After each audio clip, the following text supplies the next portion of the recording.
ಕಿಚ್ಚ ಸುದೀಪ್ ಅವ್ರ ಮಾನವೀಯತೆ ಒಟ್ಟೋಯ್ತಾ? ಮಾನವೀಯತೆ ಅನ್ನೋದು ಮರ್ತೋಗ್ತಾ ಇದಾರ? ಇವತ್ತು ನಾನು ಮಹಿಳಾ ಆಯೋಗಕ್ಕೆ ಸುದೀಪ್ ಅವ್ರ ಮೇಲೆ, ಅಶ್ವಿನಿ ಗೌಡ ಹಾಗೂ ರಿಷಾ ಮೇಲೆ ದೂರನ್ನು ದಾಖಲೆ ಮಾಡಿದ್ರೆ ಸುದೀಪ್ ಅವರು ಯಾಕೆ ಹೆಣ್ಣು ಮಕ್ಕಳಿಗೆ ಗೌರವ ಕೊಡೋರು ರಕ್ಷಿತಳ ವಿಚಾರದಲ್ಲಿ ಹೆಚ್ಚಾಯ್ತು? ಅಂಡ್ ಅಶ್ವಿನಿ ಗೌಡ ಅಲ್ಲಿ ಬಿಗ್ ಬಾಸ್ ಅಲ್ಲಿ ಇರುವಂತವ್ರು ಎಲ್ಲರ ಮೇಲೆ ಎಲ್ಲರ ಯೋಗ್ಯತೆ ಪ್ರಶ್ನೆ ಮಾಡುವಂತದ್ದು, ಯಾರು ಅವಳಿಗೆ ಏ ಅಂತ ಮಾತಾಡಬಾರ್ದು, ಅವಳು ಮಾತ್ರ ಎಲ್ಲಾರನು ಏನೋಲೆ ಏನೇಲೆ ಅಂತ ಹೇಳಿ ಮಾತಾಡ್ಸ್ಬೋದು.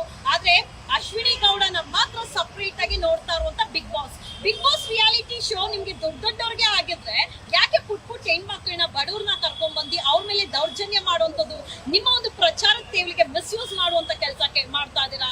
ಏನಾದ್ರೂ ಗಿಲ್ಲಿ ಆಗ್ಲಿ ರಕ್ಷಿತ್ ಆಗ್ಲಿ ಕೇಳಿದ್ರ ನಮ್ನ ಬಿಗ್ ಬಾಸ್ ಕರ್ಕೊಳ್ರಿ ಅಂತ ಹೇಳಿ? ಅಂಡ್ ಮತ್ತೊಂದು, ನಮ್ಮ ಸಮಾಜದಲ್ಲಿ ಹೆಣ್ಮಕ್ಳಿಗೆ ಏನಾದ್ರೂ ದೌರ್ಜನ್ಯ ಆಯ್ತು ಅಂದ್ರೆ ಮಾತ್ರ ಮಹಿಳಾ ಆಯೋಗಕ್ಕೆ ಬರ್ತೀರಿ. ಯಾಕೆ ಒಂದು ಹೆಣ್ಣು ಮಗುವಿಂದ ಒಂದು ಗಂಡು ಮಗು ಮೇಲೆ ದೌರ್ಜನ್ಯ ಆದಾಗ ಯಾಕೆ ಮಹಿಳಾ ಆಯೋಗ ಇರೋದಿಲ್ವಾ? ಖಂಡಿತವಾಗ್ಲೂ ಇರುತ್ತೆ. ಗಿಲ್ಲಿ ಬಟ್ಟೆ ಎಸ್ತಿದ ತಕ್ಷಣ ಒಂದು ದೂರು ದಾಖಲಾಗುತ್ತೆ.